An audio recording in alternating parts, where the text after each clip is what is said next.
everybody, Cinema Sickness here with your daily sickness video, and as always, hope you guys are having an absolutely fantastic day. And it is once again that time to take a look at all the goodies I've recently been checking out, all the great films I've been checking out in the last, actually about 2 weeks now. I actually skipped last week because you'll see in a minute, or a few minutes, I actually marathoned like 4 seasons of a TV show I needed to get caught up on. So a little bit behind since I didn't watch the normal amount of movies I watch in a normal amount of time, simply just because I was doing some TV show marathoning. But yeah, so again, we're about a week behind, but whatever. Let's get caught up. Let's take a look at what I've checked out again over like the last 2 weeks. So first up here is Scream Great. This is the Fangoria Magazine Series Volume 1. Tom Savini, Master of Horror Effects. This is great. An absolutely fantastic documentary all about the man himself, Tom Savini. Very, very cool. If you're into horror, if you're into special effects, I'm sure you're well aware of Tom. I'm sure you've seen many documentaries on him already. I'm sure you've seen many special features on all your favorite horror movies, talking about the special effects he did for those movies. And with that being said, you're not really getting much in the way of anything necessarily new with this documentary, and this is an older documentary. So, with the exception of seeing footage of him from, you know, like the 70s and 80s and stuff like that, which is pretty interesting. With the exception of that, you're not really getting anything new as far as story-wise, as far as, you know, what went into doing certain makeup or certain effects for certain movies. It's stuff you've heard before. I didn't really necessarily learn anything new from this. Again, from watching many documentaries about some of my favorite horror movies and seeing other documentaries about Tom Savini as well. So, with that being said, it is still great, though. It is definitely worth checking out. If you're into horror, if you're into Tom Savini, if you love the movies he was part of, it is worth checking out. Just don't be expecting anything new and great that you probably haven't heard before. But regardless, it's great. Check it out. This was a lot of fun. Really enjoyed this one. And up next, I checked out The Other Sister. Whoa, blown out there. The Other Sister. This is another great movie. One I had not seen in a long time. I actually mentioned that when I bought this, and I hadn't seen it in a very long time. And then I got the soundtrack for it. I thought, okay, you know what? It's a sign from the cinema gods. I recently bought this. I then came across the soundtrack. It was time to re-watch this movie, and I absolutely love it. About these two, and I gotta make sure I'm PC here, I guess mentally handicapped, I hope that's PC enough, people, and them falling in love with one another, and it's very interesting to see how that goes on. And Juliette Lewis is again mentally handicapped, and it's interesting because we follow kind of her relationship with her family as well. Her mother, you know, kind of being overbearing and really loving her and stuff, but at the same time kind of not, due to her overbearingness, not necessarily thinking that she can handle things and wanting to take care of her, and not letting her kind of be independent and herself, which is certainly a shame, because just because you're, you know, mentally handicapped doesn't mean you're not able to, you know, have a job and have an apartment and do stuff on your own. She certainly can. She's very capable of doing all that, but her mother doesn't necessarily want her to do that. And then of course, her meeting her love interest, and them falling in love with one another, and then you get this great relationship between, you know, two mentally handicapped people, and them falling in love with one another, and what that's like. So definitely an interesting story, definitely a great love story. I don't necessarily know if Juliette Lewis's character did the best for picking a love interest, as her love interest seems to have some drinking issues and some other issues going on, but I guess regardless, they are in love with one another, and the ending of the movie is very cute, very sweet when they do end up getting together. So I really did enjoy this movie. It's great. Definitely a touching at the heartstrings type of movie. Obviously, it's definitely a great romance, a great drama, a little bit of comedy thrown in here and there. So great watch. Definitely recommend this one. Glad I got around to rewatching this since it had been so long, and I just love Juliette Lewis. I'll see anything she's in. All right, and then Star Wars: The Force Awakens. And this was actually my first time checking this movie out. As I mentioned, I did want to see this in the theaters. I don't see a lot of movies in the theaters. You know, really when I go see a movie theaters is because a friend says, hey, you want to go see this movie? And I say, okay.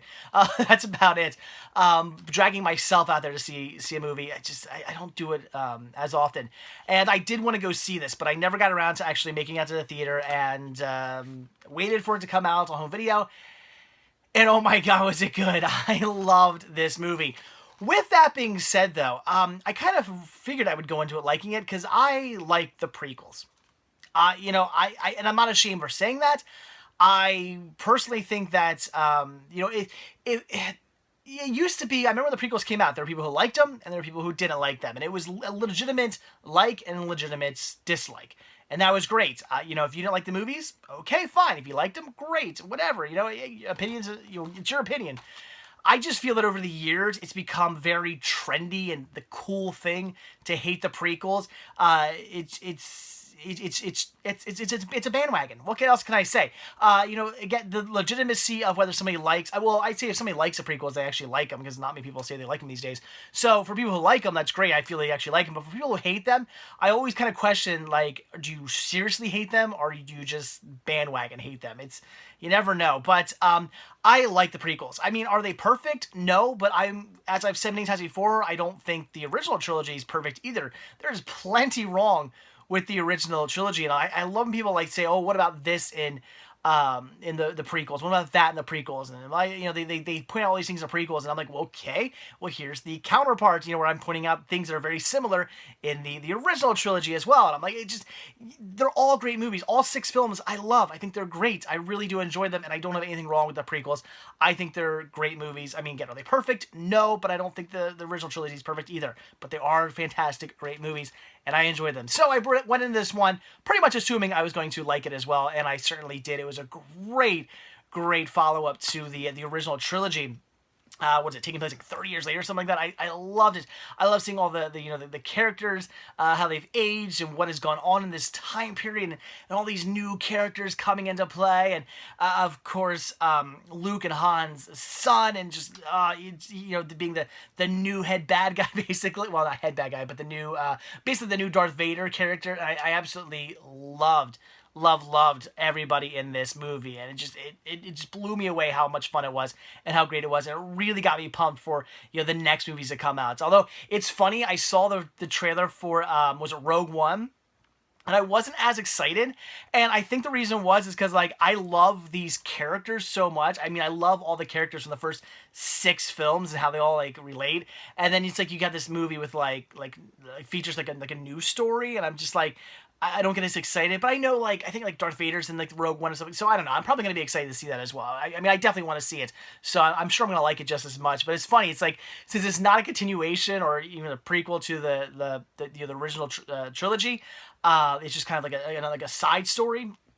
I just didn't get as excited for some reason, but I still look forward to seeing it. But this again was great, and I loved it, and I just can't wait to see where the series go, where the characters go. There's so many fun and just awesome twists and turns, and I don't want to spoil anything for those of you out there who haven't seen this yet. I'm sure most of you have seen it. I'm sure if I did spoil some things, I wouldn't be spoiling necessarily a lot for you. I mean, I already did say about you know, Kylo Ren being Luke and Han's son. But honestly, they get to that pretty quick in the movie. It's not, I wouldn't say that was really a spoiler, because it's not like you know, finding out about, you know, Luke, Leia, and Darth Vader, and, you know, at the end of a movie or something like that. I didn't really spoil anything for you. You get to that pretty quickly. But there are some other crazy things that happen in this movie, certain things that happen to certain characters that just, you know, just dropping moments. And I wasn't really, I'm not really one of those people who like stay away from spoilers, but I didn't really read anything up on this, because I did want to at least be like somewhat surprised. I kind of went into the notion where it's like, you know what, if I happen to read something on the internet about something that happens in this movie, so be it. It is what it is. I don't really care about spoilers. I'm not one of those people. But at the same time, I wasn't actively hunting out information on the movie. So I did go into this one not knowing much about it, and kind of glad I did, because there's a lot of great twists and turns, and just absolutely fantastic. If you were a fan of Star Wars, see this movie. I can't say that enough. It was great, and I look forward to seeing where all the other movies go after this. Just so incredibly enjoyable, and I love the hell of it, and I want to watch it again. And I'd say the biggest downfall of this movie is knowing that I have to wait for more movies to come out. It's like, that was the biggest, after I watched this, I was like, and now I want to know what else happens. I really wanted to watch like the next movies. Like I really wanted to see, where things were going. And unfortunately, obviously that was impossible until the next movie comes out. So that's my biggest downfall with this movie, is that I can't watch the next was like 2 movies in this series. I can't watch them until they come out. That's a shame. I want to see them now. But this is one of the few times I think, I always say, like, I usually wait for like full TV seasons to come out, or if there's a series of movies coming out, I wait for them all to come out before I watch them, so I don't have to get myself recaught back up like every time a new movie comes out. One of the few times I think I'm going to be okay getting myself recalled back up. So Star Wars The Force Awakens, fantastic. I'm sure you've all heard this movie's great. A lot of people compared it to A New Hope. I see where the comparisons come into play. I see where people are like saying how they're very similar movies. To an extent, I get that. I do see similarities in them. But I did go into this hearing that a lot, that they were like so similar, and it's basically just a remake of New Hope. And I did go into it thinking that that's maybe how it was going to be. No, I wouldn't say that at all. I would say it has similarities. I see what people are getting at. But in the end, like, is it the same movie? Is it a remake or something like that? No, I wouldn't say that at all. It's definitely its own movie, just with some similarities, which I do think kind of tie it in. Quickly, I'll also say, if I want to talk about disappointments with this movie, tons of fan service. That kind of gets to me in movies, especially movies like Star Wars. Star Wars has a huge fan base. Do we really need a ton of fan service for this one? I mean, do we really need people going, oh, hey, there's this, and oh, hey, there's that? I mean, the fans are so diehard when it comes to Star Wars. They know these other things exist. They don't have to be reminded and given, hey, remember this thing happened in the other movies. Remember that thing happened. Remember this character. Remember that ship. Remember this. Blah blah blah. I don't think the fans really necessarily need that, because the fans are so diehard. All that stuff is like ingrained in their brain. It's not, we didn't need that. So I would say that was one of the downfalls of the movie. If I had to say, like, if I had to pick one major downfall for me for this movie, was just tons and tons and tons of fan service and winks and nods to the original trilogy, which I just thought maybe didn't need to be done so much, because it got to the point where it almost felt a little cheesy and a little goofy and took away from the story, in my opinion. But otherwise, great. So I'm not going to talk about this anymore. I rambled on too much. It's Star Wars. The Force Awakens. It's fantastic. Again, I'm sure you've all seen it. If you haven't, do.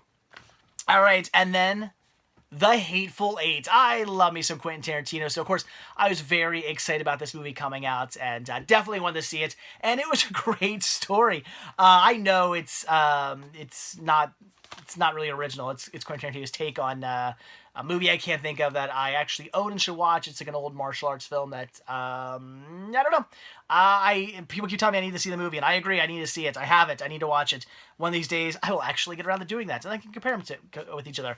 But so The Hateful Eight, very interesting story with some great twists and turns on these characters all coming together in this like outpost during this snowstorm. And I'm trying to say this one. I'm trying to tell you guys this movie without like completely spoiling all the twists and turns that happen at the end. But it's just the characters in this are so just amazing. I mean, Samuel L. Jackson is, I want to say he's perfect in this, but really, does he ever do bad? Everything I see Samuel Jackson, he's like fantastic, including the prequels. There you go. Kurt Russell just blew me away in this. He was probably, I'd say, the best I've seen Kurt Russell do in a while. Like, I like Kurt Russell movies. I've certainly seen him, I've liked him in, like Death Proof and stuff like that. Other movies I've seen him in recently. He's done a great job, and I liked him. But I would say, this one here, like his character, his character was very over the top, which really worked for him, and I loved it. So I just can't say enough about this movie. And I mean, we get a whole cast of like great, typical Quentin Tarantino, characters, and Tim Roth and stuff like that. I mean, I absolutely, again, I want to go into this movie. I want to tell you all about this movie, but I don't want to spoil it for you, because I'm trying to do it more in my reviews, not spoil things so much, because some people get kind of ticked when I do that. I've never been one for really caring about spoilers, but I'm trying to do it so much. But again, very interesting story of all these characters coming together, them dealing with one another, and then of course the twist at the end that comes when you find out like why a lot of these characters are in the outpost and why they're there, what they're doing. You kind of see it coming, but you're not quite sure. It's great. So if you're a fan of Quentin Tarantino, it's definitely one worth checking out. I'd highly recommend it. The Hateful Eight, great watch. And that's it without me spoiling too much for you guys. So next up was Green Card. This was okay. It's all about Gerard. I'm gonna say his name correctly. I always have like the worst name pronouncing. I'm hard with French. I always have the Depardieu. Is that how you say his last name? I always have the worst time pronouncing his name. Every time like I watch a movie, I'm like, oh, it's Gerard. And then Annie McDowell, Annie McDowell. I have like the biggest crush on her, even though she's. I usually hate when people have. I think I mentioned this before. People have like plastic surgery done. I don't get it. I know it's Hollywood. Everybody gets plastic surgery done. I just.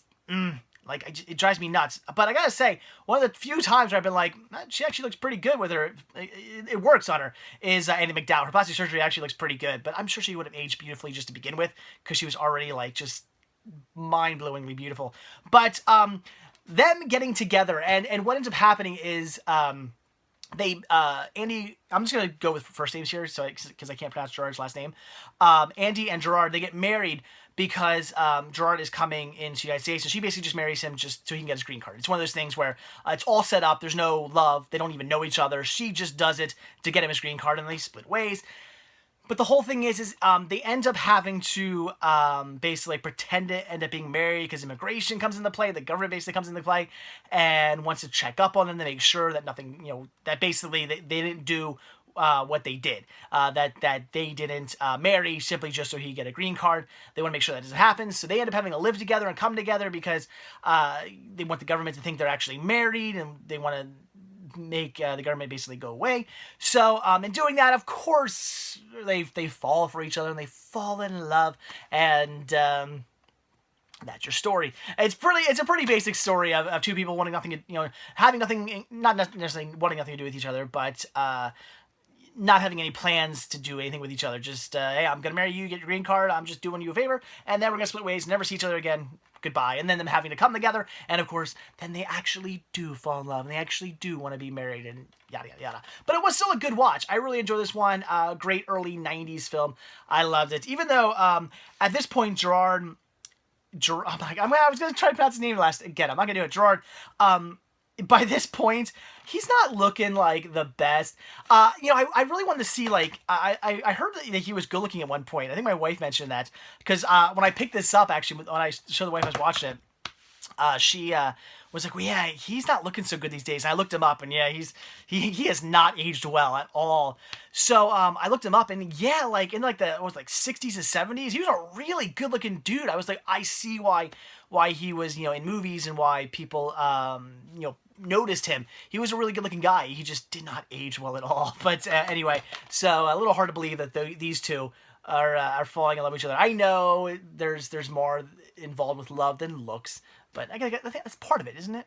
I don't know. Anyway, good story nevertheless. Fun movie. I'd recommend it. Okay.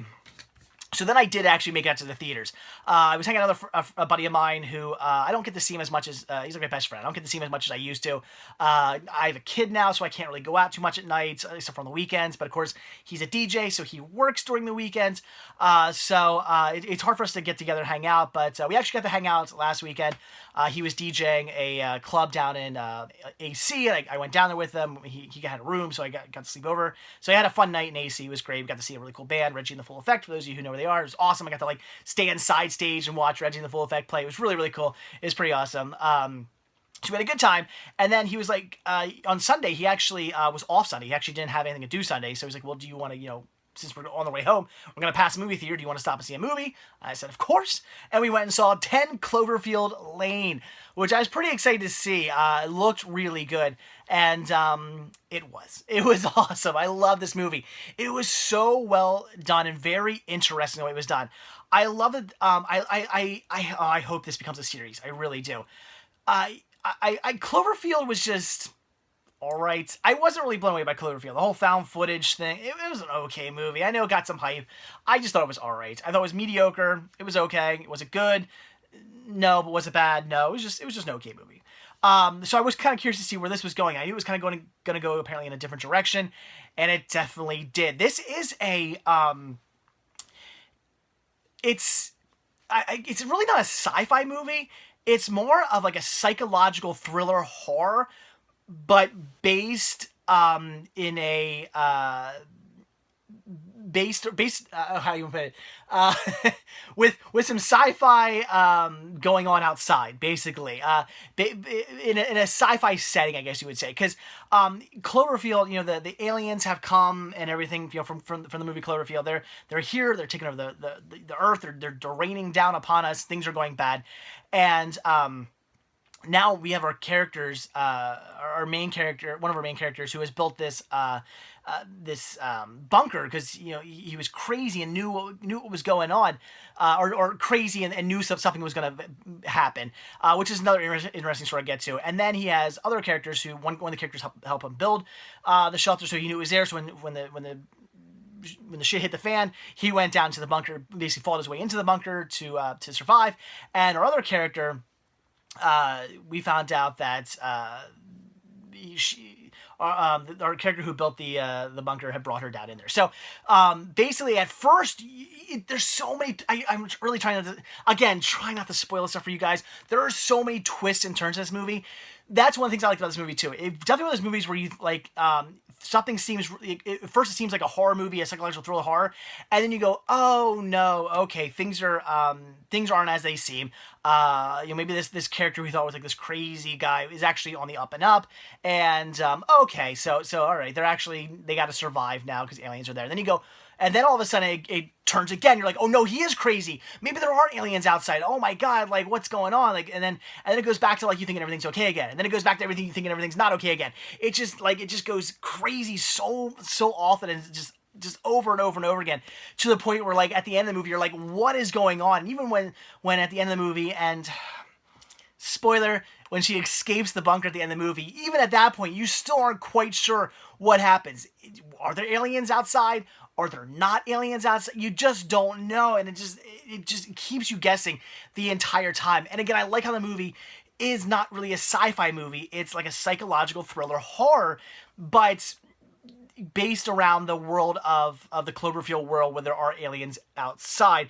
But again, it keeps you guessing as opposed to, I mean, even though you knew it took place in that world, it still keeps you guessing as to whether or not there actually is something going on outside. So just great. But also one of the things I had really liked about the movie, about the character with who has built the bunker, what I really like about that is it kind of shows you that when it comes down to the point where, if we're ever attacked by aliens or some country shoots nuclear missiles at us or something like that, who is going to survive? The crazy people.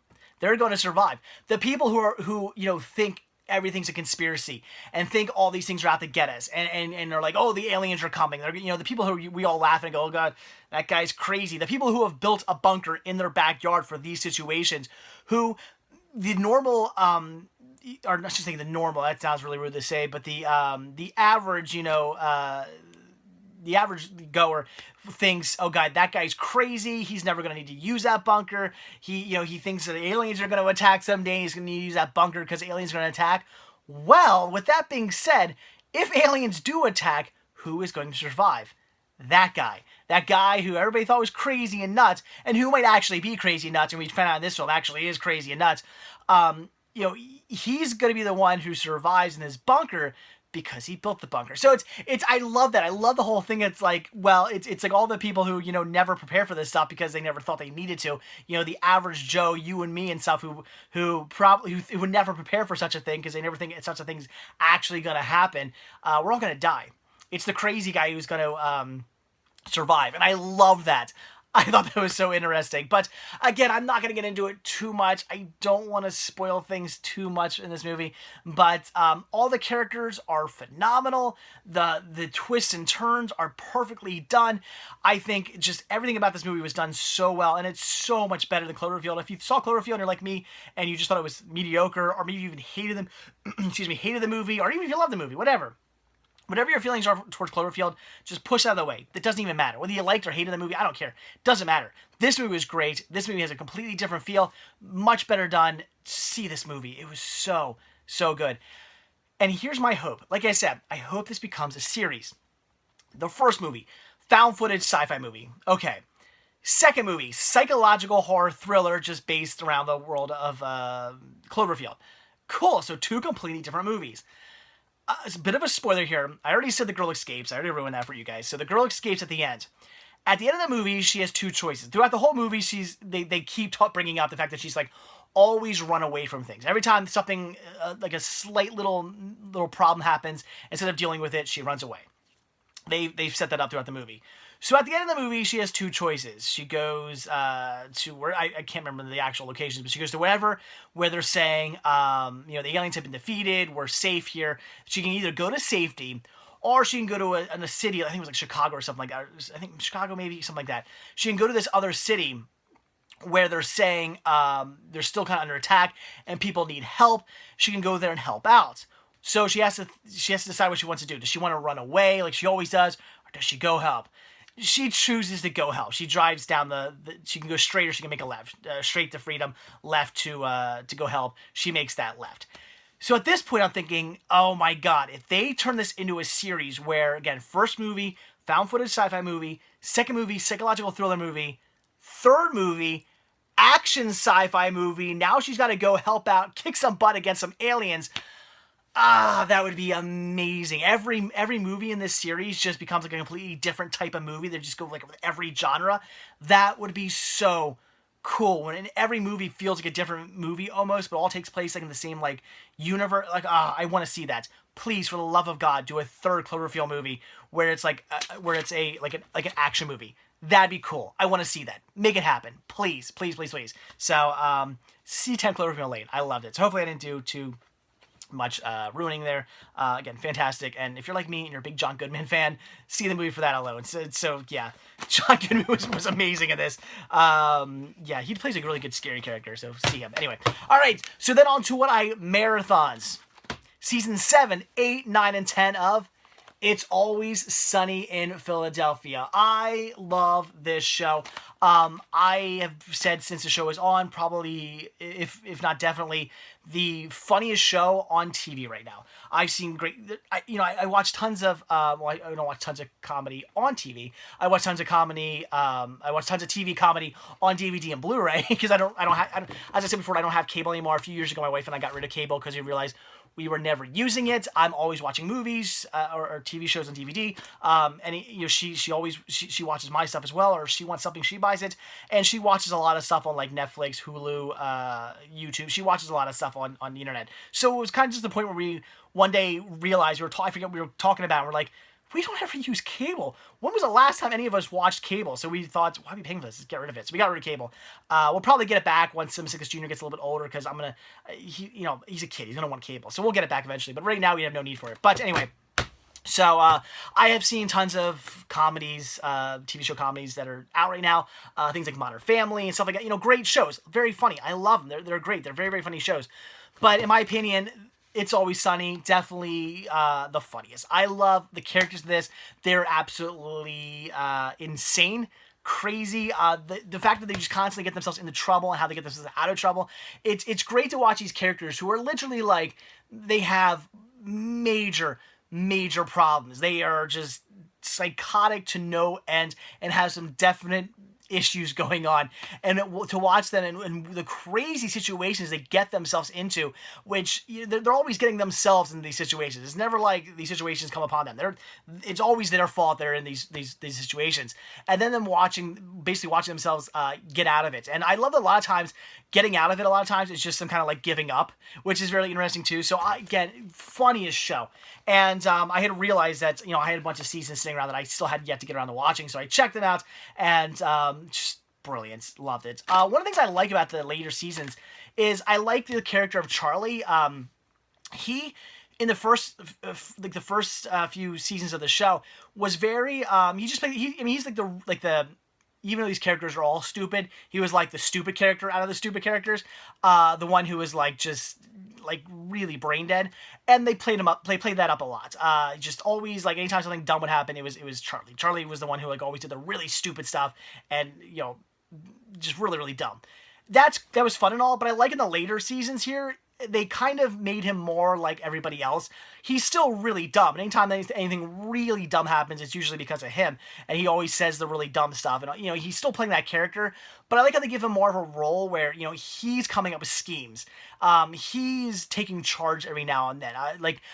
There's an episode where Charlie has to, there's a health inspector coming to the bar, and he's got to get everything in shape, and he takes charge. There's another episode where, basically, it's these rich people, and they're, what was that movie with, I can't even think of the name of the movie, kind of like that, where, it's going to drive me nuts, leave comments down below, you're going to, I know, where, it's like this rich people, and they're, finding basically idiots to kind of bring to a party and make fun of.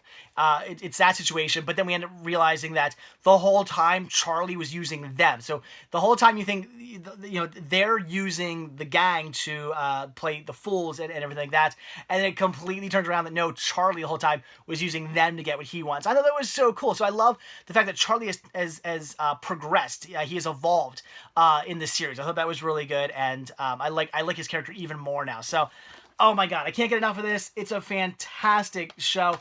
If you haven't seen, you guys see it. And I'm not just saying that because I live like 45 minutes, not even, about a half hour outside of, 45 minutes of traffic. I live about a half hour outside of Philadelphia. So, of course, I love seeing tons of this take place in Philadelphia. I know not all of it's shot there. A lot of it's shot in California, and they do location shots in Philly. But you're always seeing awesome, Philadelphia landmarks, and they're in Philadelphia doing this. And it's really cool to see them point out stuff and then mention Philadelphia things. And just as somebody who grew up, going to Philadelphia quite a bit and living very close to it, it's really fun to see my local city represented like that. So, great show. If you haven't seen this, I assure you, it's the funniest show on TV right now. It's been the funniest show on TV for many, many years, for 10 seasons now, whether 11 seasons now. See it. It's great. It's fantastic. If you want to just laugh your ass off every single episode, that is a show to check out. All right, and then I watched Gettysburg, which was a History Channel movie, I guess you would want to say, because this is an hour and a half long. It's about an hour and a half long documentary, but as it says, from executive producers Tony Scott and Ridley Scott, it has a very movie-esque feel. It's very cinematic in the way it's told. It's not necessarily just like a straight-up documentary. It's very cinematic. But it's very well done. You learn a ton about Gettysburg, but I would say nothing really new. If you're into the Civil War, I'm sure you've learned tons about Gettysburg. It's like it's one of if not like the like big battle everybody always talks about, or at least maybe, I don't know. I actually live maybe like an hour and a half away from Gettysburg, so again, I've spent many of my life going out to Gettysburg every year. My school would go out there. I've been out there with family. I go out there all the time. My wife and I go out there. I guess I sent my second junior out there probably this year actually. So we love going to Gettysburg. I love Gettysburg. It's awesome. Great historical battlefield. It's great. So I don't know. I've always like grown up knowing, like hearing that like Gettysburg was like one of, if not like the battle for the Civil War. If you live anywhere else in the United States, is it still the same? Is like, have you heard that? I don't know. I'm just making sure. But so the thing is about this, I didn't really learn anything new. It just tells you like the 3-day battle at Gettysburg, and if you've seen other documentaries on Gettysburg, if you're like me and you just grew up near Gettysburg and you learn about like that, or you just studied it in school, you're not really getting anything new out of this. It's just a decent and a cinematic telling of the Battle of Gettysburg, which I thought was cool. It's just, that's the thing about this. You're not getting any new information. I mean, it's the Battle of Gettysburg. It's the same. Every documentary is going to be the same information over and over and over again. It's happened. It's history. I mean, what else? I mean, unless you're going to start making stuff up, what else are you going to learn? It's the same stuff over and over again. So you're not really getting anything new, but you're getting it told in a new sort of fun cinematic way. So I'll give it that. So great cinematic documentary. I would recommend it if you're into Civil War, if you're into documentaries, if you're into Gettysburg. It's worth checking out, even if you are well aware of the battle, if you know everything there is to know about the battle. It's still a decent telling of it and a different kind of telling of it, and worth checking out. I always forget the water. Bear with me. All right, and then I checked out, and you guys told me I had to watch this right away. Justice League vs. Teen Titans. Oh my God. You know, it's amazing how mediocre, or even sometimes just completely piss poor, the DC universe, like live action films are.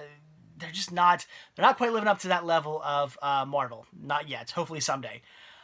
But if you haven't, if you've gotten into the live action films and you've been kind of disappointed with them, but you haven't gotten into the animated films, do, because this is where the DC universe shines. It's actually really funny when I think about it. DC animated, like the DC animated universe is amazing. The Marvel animated universe is just okay. The live action DC universe is just okay, but the live action Marvel universe is fantastic. So it's the complete opposite of one another. So if you haven't really gotten into these, check them out. And I don't mean just, I mean like there's so many of these DC universe movies, and they're pretty much all great. I mean, a few of them I thought were just kind of mediocre, but for the most part, they're all fantastic and all very well done. And this is no exception. I love this continuing story of Batman and his son that he had with Talia. I love that. I love his son.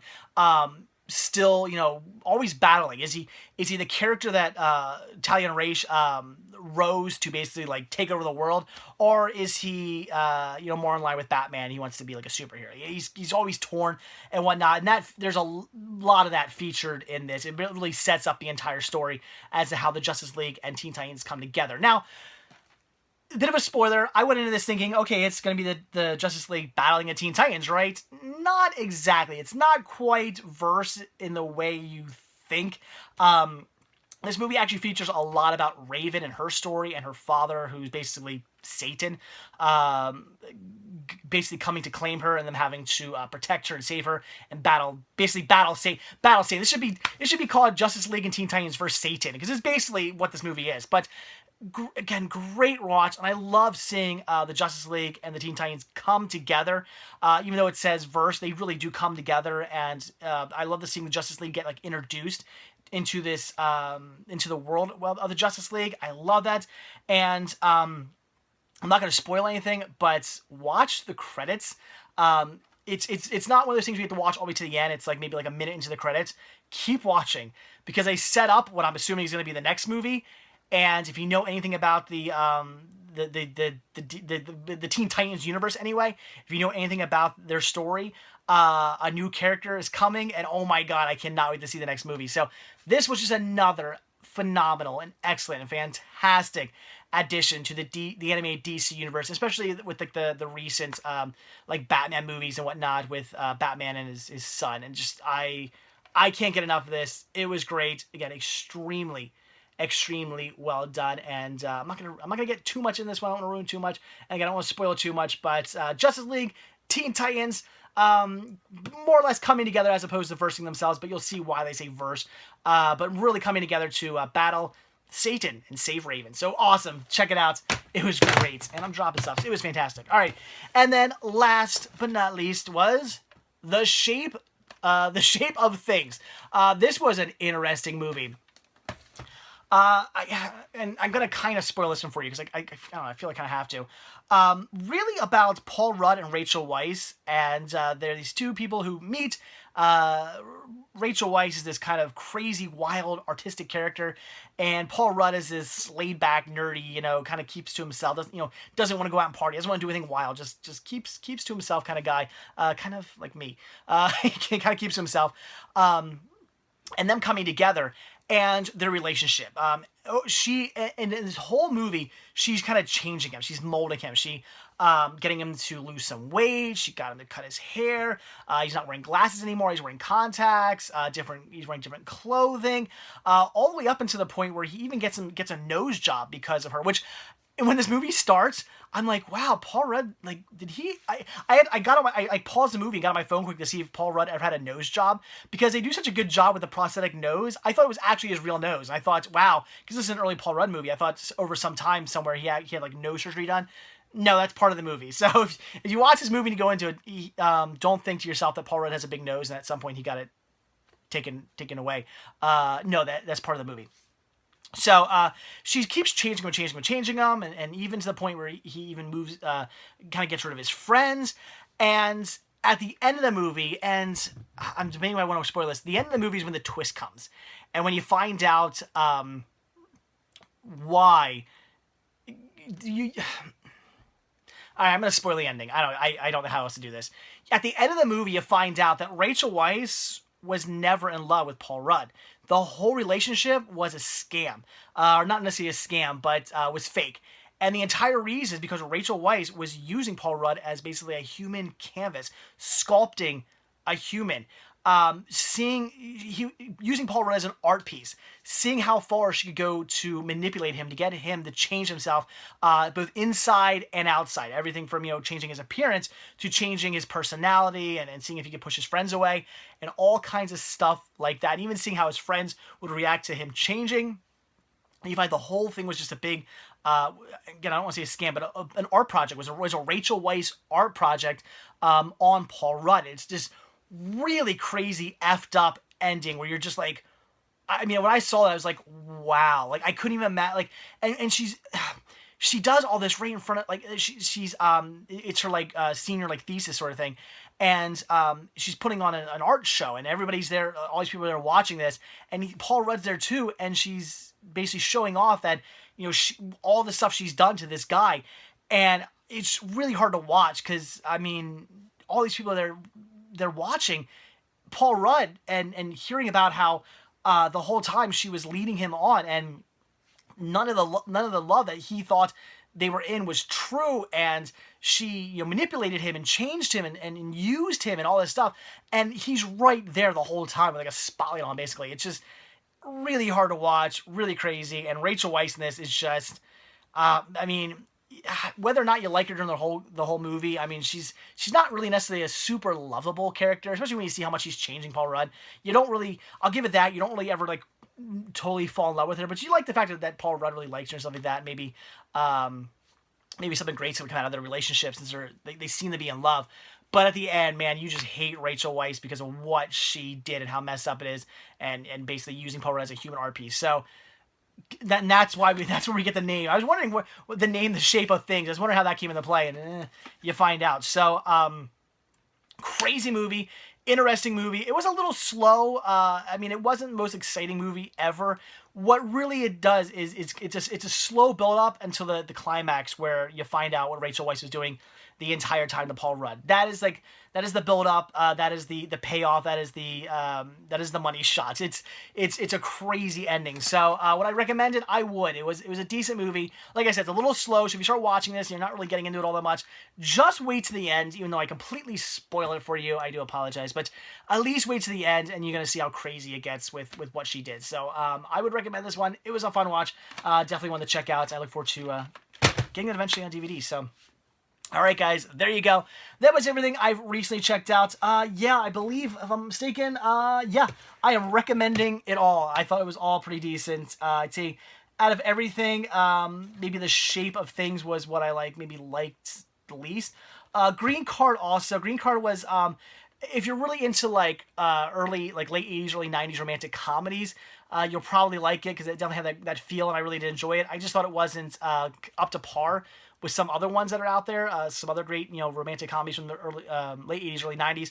It just felt like maybe like a bit of a mediocre one, but it's still good, decent watch. So again, really pretty much I'm recommending everything. Check it all out. So, all right, there you go. That is it. So like I always say, thank you guys so much for watching this video. Be sure to hit that like button down below. Also, if you're not already subscribed and you want to see a new video from me every single day, hit the subscribe button and you will get one. Also, if you want to grab yourself a Cinema Sickness t-shirt, hoodie, tank top buttons, kids gear, all kinds of cool Cinema Sickness gear, head over to cinemasickness.spreadshirt.com where you can get yourself some of that. And finally, if you want to show your support and show your thanks, keep videos like this coming your way, head over to patreon.com/cinemasickness where, again, you can show your support and show your thanks. Any tiny little bit helps and is very much greatly appreciated. And I am going to go get myself a bottle of water now. So, all right, guys, that is it. Again, thanks for watching. Have a good one, and I will see you all tomorrow. Bye.